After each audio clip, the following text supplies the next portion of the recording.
hi, welcome back to my channel, welcome back. Today we are reviewing episode 9 of Boku dake ga Inai Machi, and yeah, so let's get started. In this episode, we first begin with Hinatsuki's mom going cray-cray. She's like shouting, and her and Satoru's mom are having this whole thing, and she's like, how dare you kidnap my child, and blah blah blah, you're making me look bad in front of Hinatsuki.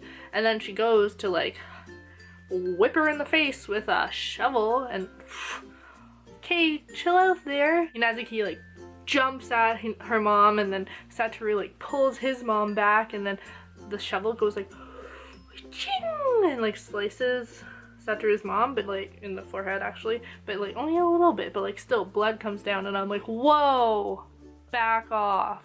Natsuki's mom is just like, get off, Kaio, like why are you on me? And then she ends up like flinging Kaio off. And then guess who show up? Teacher dude and the child services protection people show up, and Hinatsuki's like, what, like you're blaming me for this? These are the people that stole Hinatsuki from me, like I'm gonna sue them. And then she's like, hey, this is it, I'm taking Hinatsuki to the police and we're gonna figure this out. And then right before that happens, oh wow, teacher dude of course has this up his sleeve. Surprise, he has a grandma. Apparently the grandma made Hinatsuki's mom like break up with her husband, and ever since then they've kind of been estranged. At this point you kind of feel bad for Hinatsuki's mom because you see like a really intense visual where she's getting beaten by her ex-husband, and that wasn't so much like seeing after. She has like a neck brace on, like bandages everywhere, and it's just like, oh my gosh, obviously she's been through a lot. It's a horrible situation altogether. There's more to the story than Hinatsuki's mom just beating Kaio. Like obviously there's a bunch of stuff involved, but anyways, it's really sad seeing Hinatsuki's mom like that. But then of course it shows Hinatsuki's mom straight up like beating Kaio, so then you don't feel as bad for her. But Hinatsuki's mom ends up starting to cry, and Satoru's like, those are definitely just self-pity tears, like I don't believe it. And Kaio is not even watching her mom, so Satoru's like, I don't think she's moved by it either.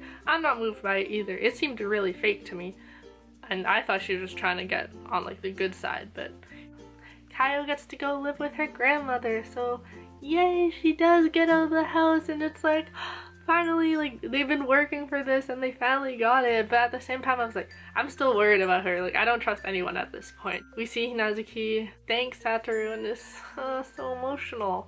And then we see her riding off into the distance in the car. Of course, the whole back window staring at the other person, and Satoru's running, and like, yeah, cliche, but still I was feeling the feels, so that happened. Afterwards, Satoru ends up talking with the teacher. He ends up telling the teacher where their hideaway was. Why would you do that? That seems silly. After that, they move on to Aya and try to figure out what to do with her. Satoru doesn't really have a plan. He's asked his mom like, how do you make friends with people? But that's like pretty much it. He knows that she goes to cram school, I think, and that she hangs out with Yuki a lot. But anyways, he starts to follow her, and he follows her to cram school, and he figures out her schedule, and he figures that he could walk Hiromi home and then be back in time to walk her home or something. So he's like there waiting for her, but then, oh surprise, his mom shows up, and she's like, I bought some groceries, help me carry them. And so he helps his mom carry groceries, and guess who else is there? Yashiro, the teacher. And it's like, of course you're there. They end up driving home, and Satoru's like, oh hey teacher, like are you married? And Sensei's like, no, I'm not married. I had to be like cautious, like there's one incident where it didn't go so well, so now I'm just cautious in the whole thing. And Satoru asks him, oh, like do you have any advice for making new friends? And Sensei gives some advice about that, and he seems very like nervous and stuff. And ooh, Satoru notices that his, what's it called, like the front, like you have like a, oh, the compartment. Yeah, the front compartment thing. There's like a paper hanging out, so Satoru's like, oh, there's a paper, and he like grabs it, and the teacher's like, no, don't do it, and he grabs it, and a giant like mountain of candy just pops out, and Satoru's like, oh my god. And my immediate thought was like, wow, that's evidence. He is the dude. He's stealing children with candy. But of course that's not what Satoru thinks, and of course Sensei just blurbs out, he's like, oh, I used to smoke, this is just to you know, help with that. I'm like, I don't believe you. Back to school, Kenya calls Satoru out and he's like, hey, there's obviously still something up, like you don't seem like you're back to normal. And Satoru's like, well, yeah. And they end up playing detective kind of thing. And they go to the bus and they're like investigating like the shoe prints and whatnot. Satoru pretty much tells them like the whole theory and he's like, I think like there's some serial killer. And Kenya's like, and then it flashes forward to Hiromi and Satoru walking home, and Hiromi's so cute and he holds Satoru's hand. Hiromi's just like, yeah, I want to believe you and I want to help you. And I'm like, oh, my heart. And then flashes back to Kenya and Hiromi and Satoru, and Kenya's like, whether or not this is like make-believe, like I still want to believe you as well, so I'm gonna play along with you. And I'm like, yay, go team. And that actually made Satoru think of Irie, and I'm like, oh my gosh, in the future Irie is just like waiting, like Satoru's getting like taken away.